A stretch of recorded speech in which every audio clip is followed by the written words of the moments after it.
Hello students, so today we solve question number 15 of NCERT book, exercise 6.5. The question is, in an equilateral triangle ABCD is a point on BC such that BD equal 1 by 3 BC. Prove that 9AD square equal 7AB square. So what is given? जो given है लिख दिया हमने. D क्या था? D is a point on BC. D क्या है? इस पर पॉइंट है BC पर such that BD equal 1 by 3. हमें प्रूव क्या करना है? 9AD square equal 7AB square. अब स्टूडेंट देखो यहाँ 7AB स्क्वायर आना है और यहाँ कुछ हमें ऐसा करना है कि हमें ये साइड स्क्वायर में मिल जाए. तो इन साइड को स्क्वायर में लाने के लिए हमें पाइथागोरस थ्योरम अप्लाई करना होगा. और पाइथागोरस थ्योरम कहाँ से अप्लाई करोगे जब राइट एंगल ट्रायंगल नहीं है. तो हमने क्या किया, अपने मन से क्या कर दिया है, यहाँ पर AD परपेंडिकुलर ड्रॉ कर दिया है BC पर, जिससे हमें राइट एंगल ट्रायंगल मिल जाए. ओके, तो हमने क्या किया है, ड्रॉ ए लाइन. क्या किया है? Draw a line AE, draw a line AE perpendicular eight BC, जो क्या है, परपेंडिकुलर है BC पर. होप समझ में आ रहा होगा. Students, as you know, if a triangle is equilateral triangle, then its all sides are equal. So अब प्रूफ में आते हैं. Since ABC is an equilateral triangle. ABC क्या है स्टूडेंट? एक इक्विलेटरल ट्रायंगल है. कैसा ट्रायंगल है? इक्विलेटरल ट्रायंगल है. सिंस ABC क्या है स्टूडेंट्स? एक इक्विलेटरल ट्रायंगल है. तो क्या होगा students? Since ABC is an equilateral triangle, ABC क्या है? इक्विलेटरल ट्रायंगल है, इसलिए हम क्या मान लेते हैं? सो AB इक्वल BC इक्वल हम मान CA इक्वल हम मान लेते हैं क्या? हम कुछ वैल्यू मान लेते हैं. हम मान ले रहे हैं x हो गया. क्या हो गया? x हो गया. ठीक है ना. ऐसा हम कह सकते हैं कि ये क्या हो जाएगा? x के इक्वल हो जाएगा. स्टूडेंट बात समझ में आ रही है? नाउ एंड क्या है? एंड दिया हुआ है BD इक्वल दिया है 1/3 BC दिया है. BD इक्वल क्या है? 1/3 BC दिया हुआ है. तो इस तरीके से स्टूडेंट्स हम क्या लिख सकते हैं? इसे हम 1/3A लिख सकते हैं. क्या लिख सकते हैं? 1/3A. वो अच्छे से समझ में आ रहा होगा. इस तरीके से स्टूडेंट्स हम इसे क्या लिख सकते हैं? 1/3A लिख सकते हैं. नोट हो गया. आगे बढ़ते हैं. फिर स्टूडेंट्स हम आगे देखते हैं. आगे इतना होने के बाद अब देखो ध्यान से, तुम्हारा CD कहाँ है? नाउ ध्यान दीजिए CD पर. CD दो पार्ट्स में डिवाइड है. DE और EC में ये बटा हुआ है. जो CD है वो किस में बटा हुआ है? CD आपका क्या है? दो पार्ट में बटा हुआ है. और इस CD को हम क्या लिख सकते हैं स्टूडेंट्स? BC माइनस BD भी तो लिख सकते हैं. इस CD को हम BC माइनस BD भी लिख सकते हैं. तो CD इक्वल क्या हो सकता है? BC minus BD. ठीक है. हमें करना क्या है? हमें कुछ ऐसा करना है कि हमें 9A square equal 7AB square मिल जाए. ओके, सो क्या करेंगे स्टूडेंट्स? अब देखो हम यहाँ से सब कुछ रिमूव ऐसा कर देंगे कि हमें यहाँ 1/3A मतलब BD मिले. BD मिलेगा तो आसानी से क्वेश्चन आपका सॉल्व हो जाएगा. होप समझ में आ रहा होगा. अब देखो ध्यान से, CD की वैल्यू क्या हो सकती है? BC की वैल्यू क्या होगी स्टूडेंट्स? BC तो कंप्लीटली क्या है? x है ना. हाँ, BC की वैल्यू क्या है स्टूडेंट? x है. x है ना. और BD को हम क्या लिख सकते हैं? 1/3. यहाँ पे x हमने माना यहाँ. ठीक है ना. इसको हमने x माना. तो क्या लिखेंगे? 1/3x हो गया. सॉल्व करेंगे तो कितना होगा स्टूडेंट? ये 2/3x हो जाएगा. 2/3x हो जाएगा. ये जो तुम्हारे CD की वैल्यू है वो कितना हो जाएगा? 2/3x हो जाएगा. Now AE perpendicular eight BC. AE क्या है? परपेंडिकुलर है BC पर. Since AE perpendicular eight BC। AE क्या है? AE जो है BC पर परपेंडिकुलर है, ठीक है ना? बात समझ में आ रही है? तो क्या होगा, ये जो E है बाइसेक्ट करेगा BC को, तो क्या हो जाएगा? BE इक्वल क्या हो जाएगा? EC हो जाएगा। क्या हो जाएगा? BE इक्वल EC हो जाएगा, और इसको आप लिख सकते हो 1/2x। बात समझ में आ रही है? कहने का क्या मतलब है? क्या कह सकते हो कि किसी इक्विलेटरल ट्रायंगल में जो एल्टीट्यूड होता है वो क्या करता है, इसको साइड को बाइसेक्ट कर सकता है। आप ऐसे भी समझ सकते हो, क्योंकि ये क्या है, ये 90 डिग्री है ना, तो ये क्या करेंगे, इसको आधे आधे में डिवाइड करेंगे, जितना ये होगा उतना ये होगा। होप समझ में आ रहा होगा स्टूडेंट्स। हो गया। नाउ स्टूडेंट्स, अब हम DE को क्या लिख सकते हैं, क्योंकि DE को ही हटाना है, हमने E अपने मन से लिया है ना पॉइंट, तो इसलिए इस E पॉइंट को हटाने के लिए हम क्या करेंगे, DE की वैल्यू निकाल लेंगे। नाउ DE इक्वल क्या होगा? DE इक्वल क्या लिख सकते हो स्टूडेंट्स? DE इक्वल हम क्या लिख सकते हैं, देखिए BE माइनस क्या कर सकते हैं, DE इक्वल क्या हो जाएगा स्टूडेंट?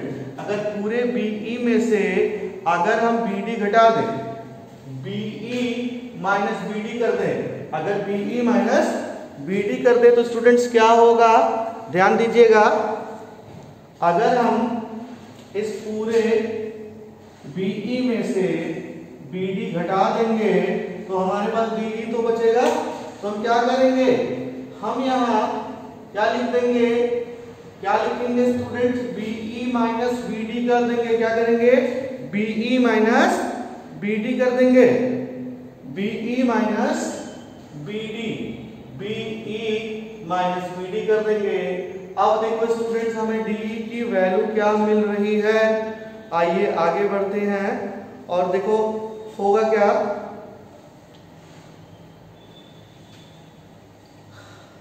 BE के प्लेस पे स्टूडेंट्स हम क्या लिख सकते हैं, BE के प्लेस पे हम क्या लिख सकते हैं, 1/2x, 1/2x, और माइनस यहाँ क्या लिख सकते हैं, 1/3x लिख सकते हैं। क्या लिख सकते हैं, 1/3x लिख सकते हैं। इसको आगे सॉल्व करेंगे तो क्या होगा, एलसीएम 6 हो जाएगा, और ये हो जाएगा 3x माइनस में 2x इक्वल क्या हो जाएगा, 1/6x हो जाएगा। क्या हो जाएगा स्टूडेंट्स, 1/6x हो जाएगा। क्या हो जाएगा, 1/6x हो जाएगा। अब देखिए इस ट्रायंगल AED में, इन ट्रायंगल AED इसमें हम पाइथागोरस थ्योरम लगा सकते हैं, और हमें जो लाना है वो हमें मिल भी जाएगा। क्या करना है, यही तो हाइपोटेन्यूज हो जाएगा 90 डिग्री के सामने वाला, तो लिखेंगे now in triangle AED using Pythagoras theorem, using Pythagoras theorem क्या होगा स्टूडेंट्स, ये 90 डिग्री के सामने वाला हाइपोटेन्यूज होगा। क्या हो जाएगा, AB स्क्वायर, क्या होगा, AB स्क्वायर इक्वल क्या होगा स्टूडेंट्स, BE स्क्वायर होगा। AB स्क्वायर इक्वल क्या होगा स्टूडेंट्स, AB स्क्वायर इक्वल क्या लिख सकते हैं, इन ट्रायंगल ABCD क्या होगा स्टूडेंट, इन ट्रायंगल AED ले लेकर अगर हम AED लेंगे स्टूडेंट तो यहाँ AB नहीं आएगा, क्या आएगा, AD आएगा, AD स्क्वायर, क्योंकि हमें AD से रिलेशन लाना है ना, AB बाद में रखते हैं, पहले AD की वैल्यू निकालते हैं। क्या होगा, AD स्क्वायर इक्वल क्या होगा students, DE square plus AE square होगा। ऐसा हम लिख सकते हैं। होप समझ में आ रहा होगा। ओके, अब आगे बढ़ते हैं।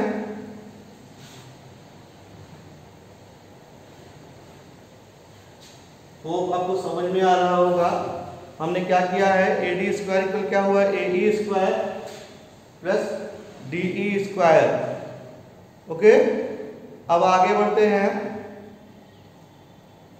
और हम क्या कर सकते हैं, हम AE की जगह पे क्या लिख सकते हैं, AE की जगह पे स्टूडेंट्स क्या लिख सकते हैं, अब यहाँ देखें ध्यान से, हम यहाँ लिख सकते हैं AB square minus BE square, AB square minus BE square हो जाएगा AB square minus BE square plus DE square हो जाएगा। ओके, अब आपको समझ में नहीं आ रहा होगा हमने यहाँ किया कैसे है, तो इसके लिए एक काम करते हैं, आप समझ लो ध्यान से। इस ट्रायंगल, अगर हम इस ट्रायंगल में जाएंगे, AEB में जाएंगे तो ये चीज क्लियर हो जाएगी। ठीक है, अगर हम AEB में जाते हैं तो यहाँ भी पाइथागोरस थ्योरम अप्लाई होगा। ठीक है ना, इन ट्रायंगल, कौन सा ट्रायंगल है, AEB, in triangle AEB by Pythagoras theorem क्या हो जाएगा, AB स्क्वायर इक्वल क्या होगा स्टूडेंट्स, BE स्क्वायर हो जाएगा और प्लस क्या हो जाएगा, AE स्क्वायर हो जाएगा। क्या हो जाएगा, AE स्क्वायर हो जाएगा। अब ध्यान दीजिएगा, यहां से हम क्या कर सकते हैं स्टूडेंट, AB स्क्वायर, ये प्लस में BE स्क्वायर है, इधर आएगा माइनस हो जाएगा, BE स्क्वायर इक्वल क्या हो जाएगा, AE स्क्वायर हो जाएगा। और यही वैल्यू, इसी वैल्यू को ले जाकर हम जो है इस वाले ट्रायंगल के में ले जाके क्या कर रहे हैं, पुट कर रहे हैं। ठीक है, इसी वैल्यू को स्टूडेंट्स हम क्या कर रहे हैं, इसको ले जाके हम पुट कर रहे हैं। ठीक है, बात समझ में आ रही होगी कि हमने किया क्या है। तो इसी वैल्यू को हमने कॉलम में हमने लिया है, आप इसको कॉपी में भी लिख सकते हो। ठीक है ना, तो इस तरीके से स्टूडेंट्स क्या किया, हमने इस वैल्यू को ले जाके यहाँ रख दिया। ठीक है ना, तो हमने क्या किया स्टूडेंट्स, हमने इस क्या कर दिया, हमने इस AE के जगह पे, ये तो DE स्क्वायर था ही अपने पास पहले से, इस AE के जगह पे हमने क्या लिख दिया, AB स्क्वायर माइनस में BE स्क्वायर। ऐसे हमने ट्रायंगल AEB में पाइथागोरस थ्योरम अप्लाई करके पाया है। ओके, बात समझ में आई स्टूडेंट्स, बात समझ में आ रही होगी, नोट डाउन, होप अच्छे से समझ में आ रहा होगा। अब आगे बढ़ते हैं स्टूडेंट्स। अब देखिए ध्यान से, हम वैल्यूज को पुट करेंगे। ठीक है, यहां पे हम अब क्या कर सकते हैं, यहां हम अब वैल्यूज को पुट कर देंगे।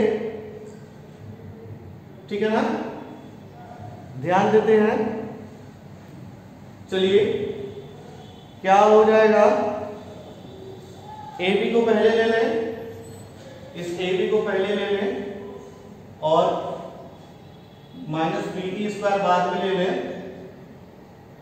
और DE स्क्वायर बाद में ले लें। ठीक है, अब देखो AB की वैल्यू कितनी है, AB की वैल्यू तो x स्क्वायर होगी, बिकॉज AB तो साइड है ट्रायंगल का, तो ये क्या हो गया हमारा, A स्क्वायर हो गया और ये हो जाएगा A/2 का होल स्क्वायर या 1/2 A भी लिख सकते हो। और DE के प्लेस पे क्या पुट अप कर सकते हो, अभी हमने DE की वैल्यू निकाली है 1/6, ये x स्क्वायर हो गया, ये 1/6 x स्क्वायर हो गया। ओके, तो चलिए स्टूडेंट्स आगे सॉल्व करते हैं। ये हमारा AD स्क्वायर है, यहाँ भी AD स्क्वायर है, यहाँ भी AD स्क्वायर ही रहेगा, कंटिन्यू करते हैं इसको। ठीक है, इम्प्लाइज दैट क्या हो जाएगा, ये x स्क्वायर हो गया और ये हो जाएगा स्टूडेंट्स x स्क्वायर बाई 4 हो गया, और ये क्या हो जाएगा तुम्हारा 1/6 का होल स्क्वायर कितना होगा, 1/36 x स्क्वायर होगा। ठीक है ना, हमें AB लाना है, ध्यान दीजिएगा। तो हम AB कैसे लाते हैं, आइए देखते हैं। अब देखो ध्यान से, ये AD स्क्वायर हो गया, इन सब का एलसीएम ले लेते हैं, तो 4 और 36 का एलसीएम कितना होगा स्टूडेंट, 36 होगा। होप अच्छे से समझ में आ रहा होगा। और यहाँ क्या हो जाएगा, 36 में 36 x स्क्वायर हो गया, 4 9 जा 36 माइनस 9x स्क्वायर हो गया, और ये 36 1 जा 36, तो कितना हो जाएगा, x स्क्वायर हो जाएगा। स्टूडेंट्स अब सॉल्व करते हैं इसको, अभी ये सब सॉल्व करेंगे तो हमें कितना मिलेगा, हमें ये 37 और 37 माइनस 1 करेंगे तो हमें 28x स्क्वायर मिलेगा। कितना मिलेगा, 28x स्क्वायर मिलेगा। क्या करेंगे, 36 माइनस 9 करेंगे, कितना होगा, 27x स्क्वायर होगा, और प्लस 1x स्क्वायर ऐड करेंगे तो 28x स्क्वायर हो जाएगा, अपॉन 36 हो गया स्टूडेंट्स। अब देखो ये दोनों 4 से डिविजिबल है, 4 9 जा 36, 4 7 जा 28। Okay, now put the values, AD square equal क्या हो जाएगा, 7/9, और x स्क्वायर की प्लेस पे क्या लिख सकते हैं हम, हमें AB लाना है, सॉरी हाँ AB लाना है, तो क्या हो गया AB स्क्वायर हो गया। हेंस अब क्रॉस मल्टीप्लिकेशन कर देंगे तो क्या होना चाहिए, hence 9AD square equal 7AB square proved। Hope you have understand. Note down. If you have any doubt, then you can write in the comment box.